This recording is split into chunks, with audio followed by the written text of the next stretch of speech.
DC38, A Venetian Christmas.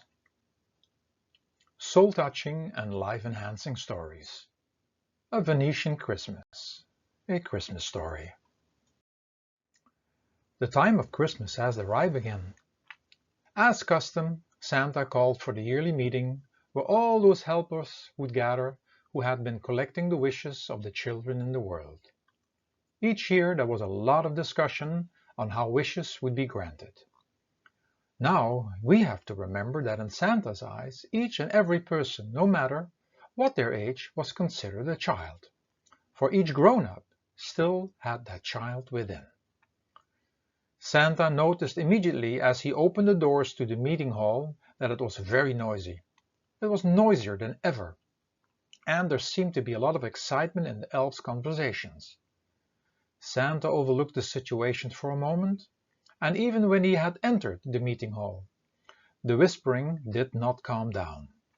He scratched his head with one hand and pulled his long beard at the same time with the other, because he knew what was coming. Santa asked for a moment of silence. He looked around, and when his eyes met those of Jonta, the spokesman, Santa nodded lightly. Jonta had been the elf spokesman for a very long time. He had been standing and waiting for Santa's sign to start the meeting. Santa, spoke Jonta, we have a big problem this year. It is clear from all the wishes we collected that most children and adults do not need any more things. They have too much of everything. Most households have even more than 2 TVs, cars, stereo systems, and computers. The children have so many toys that there is not even time to play with them all anymore. The Christmas list we have is where people ask for the sake of getting and having, and this needs to end now. And Santa agreed. With a sad voice, Jonta said, so we can close our workshops and toy factories, and actually it will give the elves a break. Oh, not too fast, Jonta. Let us first think what kind of different presents we could bring instead. We all have been looking into this as well, Santa, and this is what we see observing most individuals. Mostly they complain and do not want to deal with their life situations. It is as if they don't want to play certain roles anymore at all. Jonta sighed and turned around to point at the endless mailbags stacked in a corner. Look at all these requests.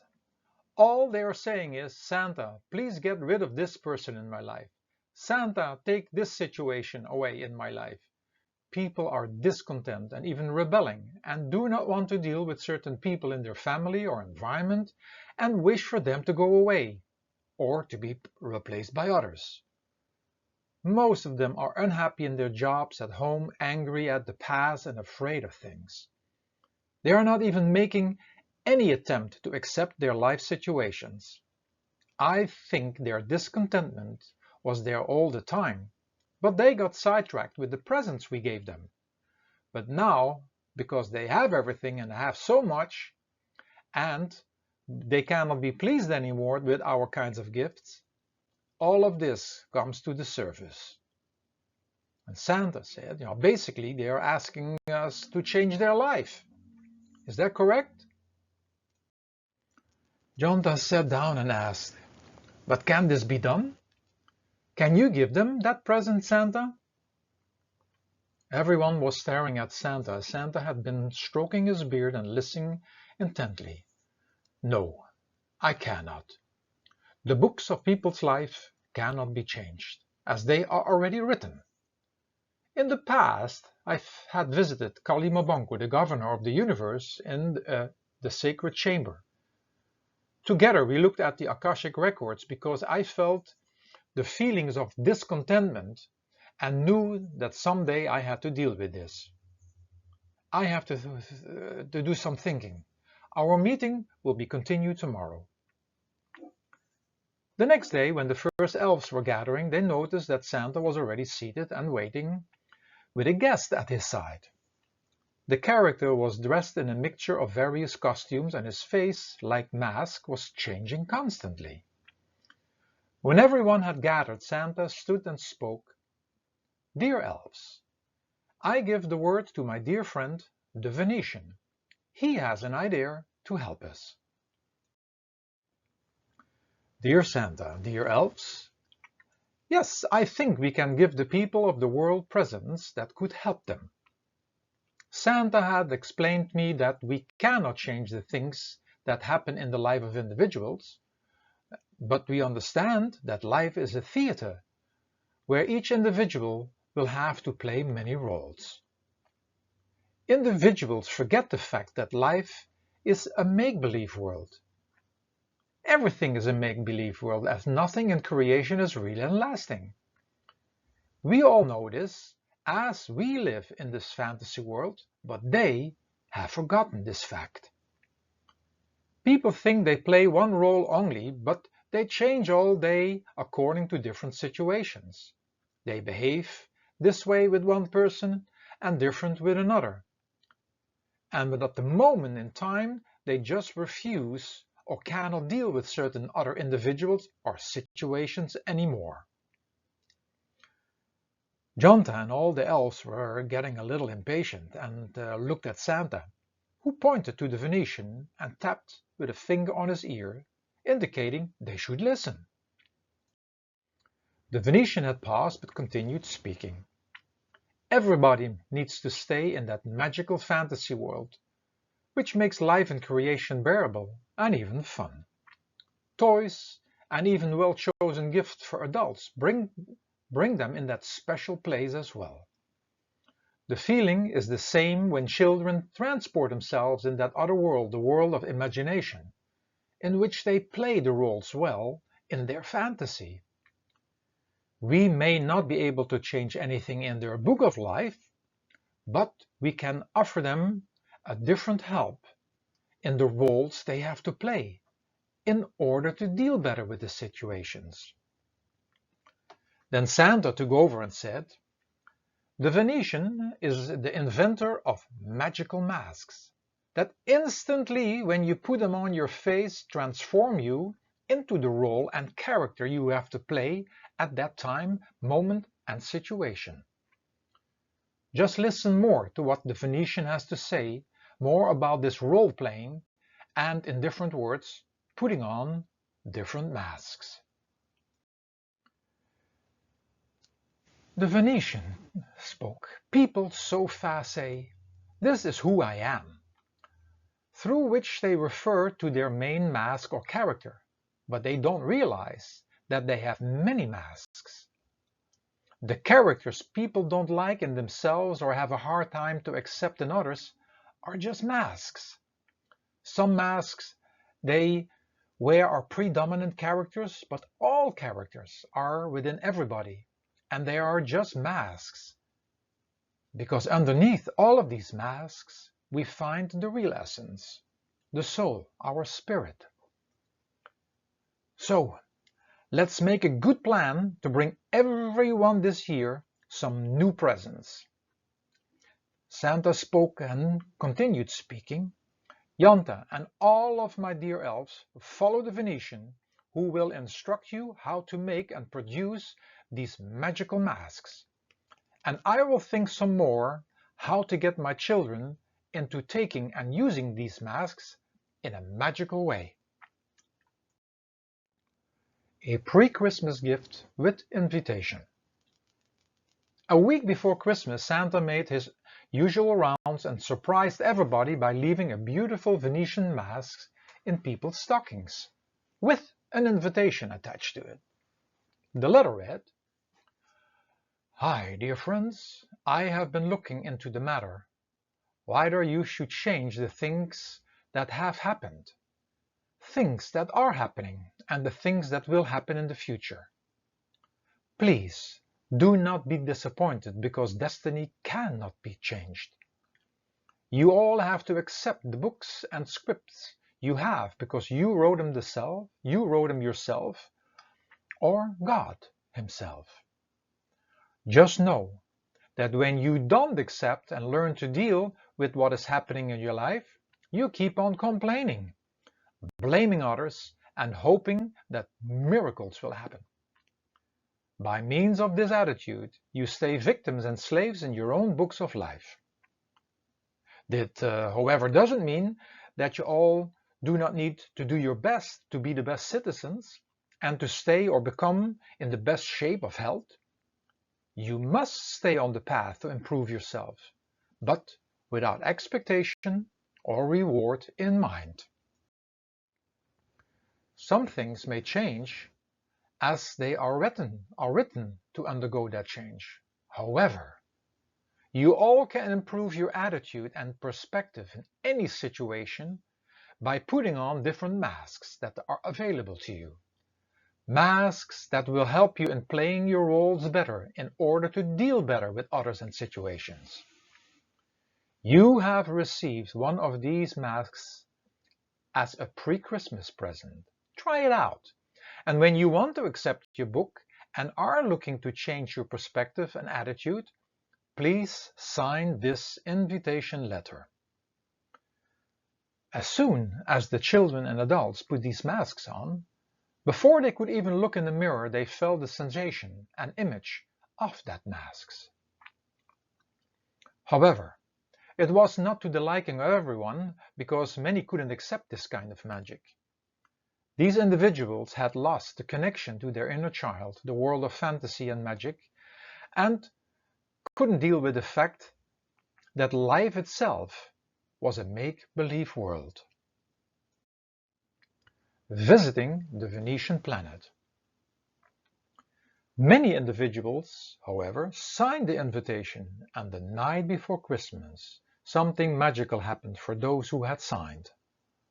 They were all dreaming the same dream, in which they were transported in a cloud to the Venetian planet. As they stepped out of the cloud, the feeling was like entering Venice, but this entire planet was a maze of rivers and water channels with thousands of beautiful moon-shaped bridges connecting to the sidewalks and with each other. There were many homes, beautiful homes, and lots of shops in endless squares in different shapes and sizes, and built in front of magical-looking cathedrals. This all and the narrow streets surrounding them, all was built on columns one could not see as they were under the water surface. These were the pillars the entire world was built on. It was a world to never forget, especially with everything being decorated for Christmas. It was very busy. Many people were walking in and out of the endless Venetian mask shops. The small marketplaces were also very crowded with people visiting the many open-air theaters with their various performances, which played non-stop. Every street corner had musicians, acrobats, or artists performing and showing their skills.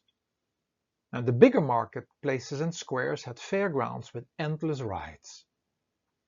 Restaurants were packed with visitors from all over the universe. Yes, Santa had not only transported the children from the planet Earth, but also those from every corner from the farthest galaxies and Milky Ways, seemingly all in need of the reminder that there were more masks in their lives available.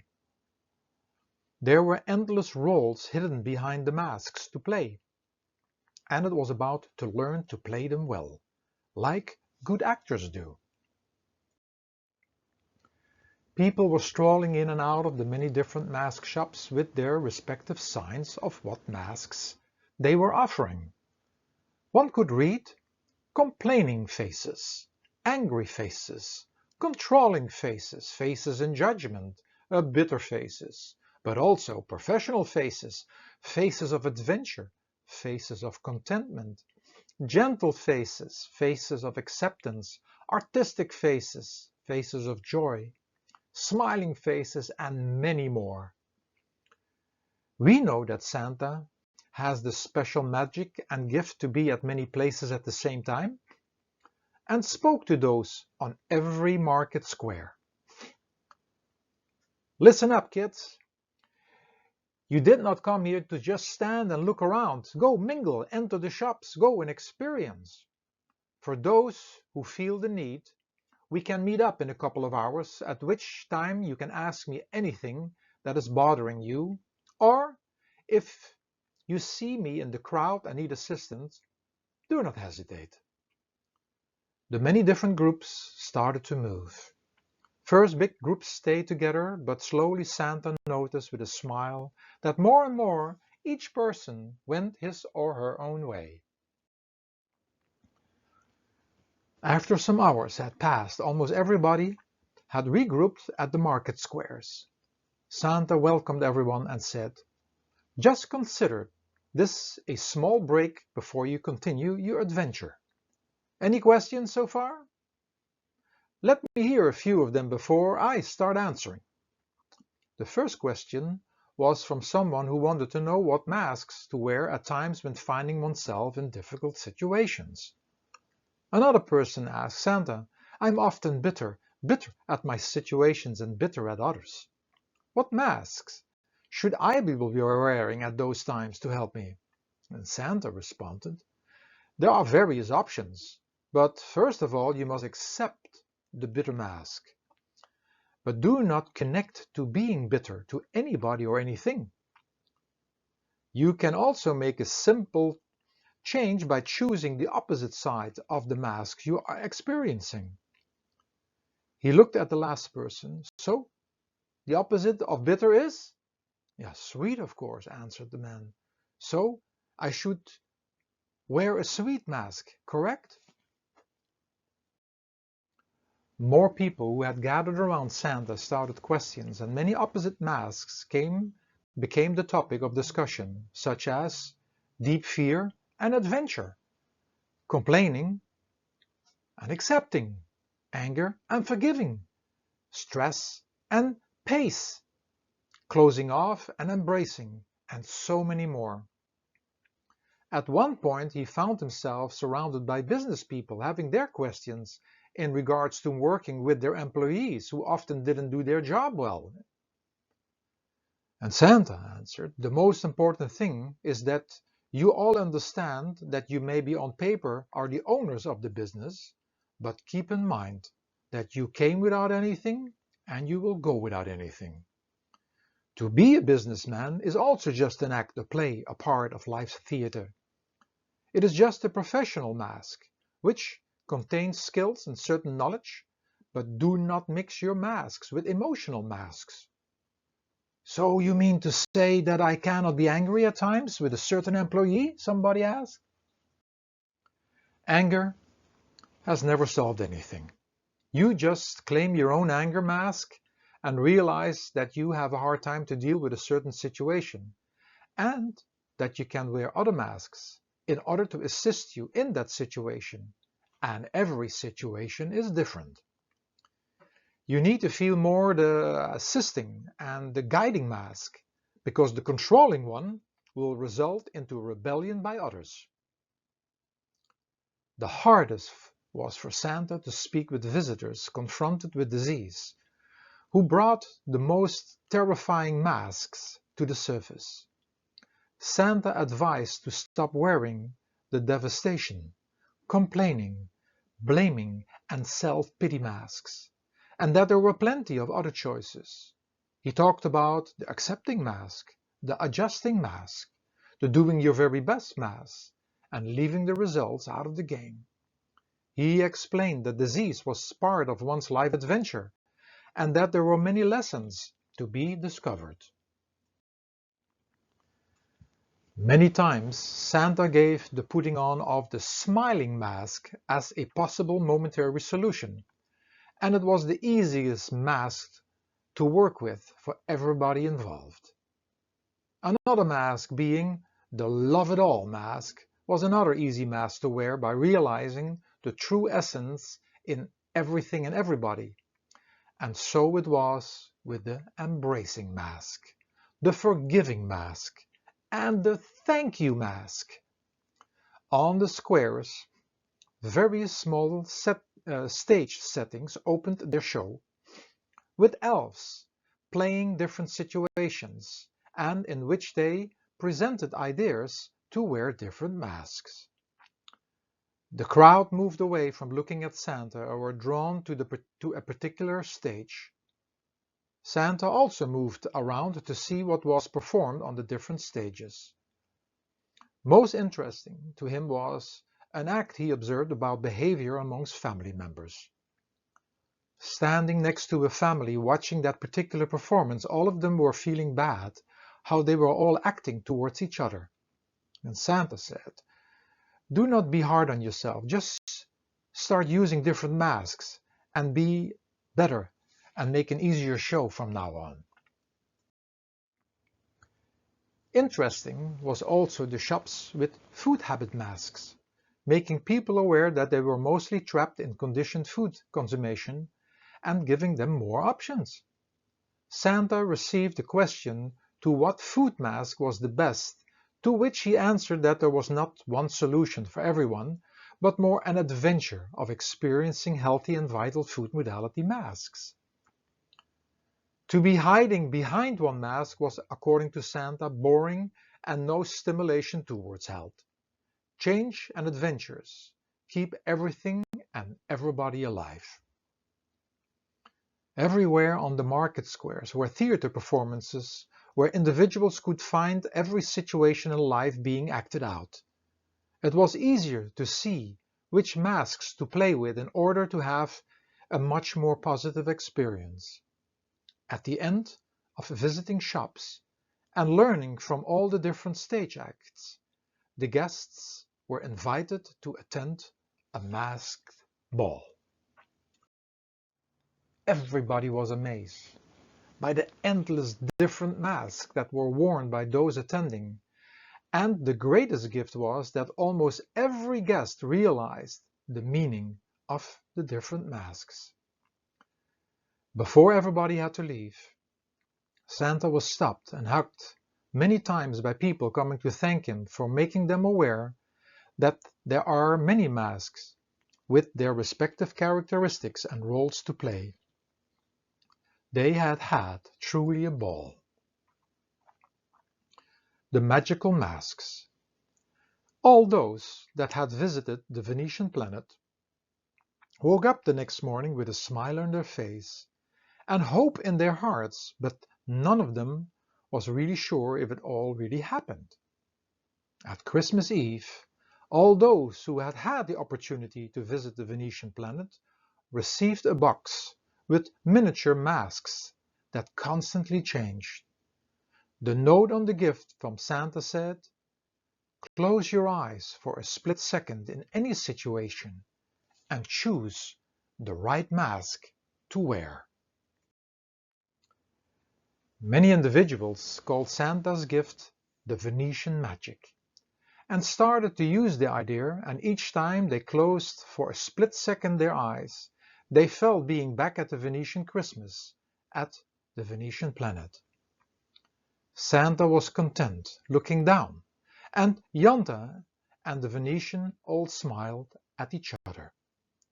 The elves were happy as well, because they felt purpose back in their life and were content with the making of all the magical masks that had been given as presents to all the children in the universe. What the story could bring us. We all have endless masks. The male or the female mask, the age mask, the country mask, the religious mask, the professional mask, the happy mask, the sad mask, the adventure mask, the complaining, the anger, and so many more masks. We refer to ourselves as one mask, but actually there are many. And we need to learn to play with these masks by knowing which one to put on and play to assist ourselves in different situations. Also understanding that they are just masks, and to not identify with any of them, because underneath all these masks is the real self, the spirit or soul, and which has no form or shape or mask. Maybe the most interesting adventure to learn to lay off all these impermanent masks and to discover the real self.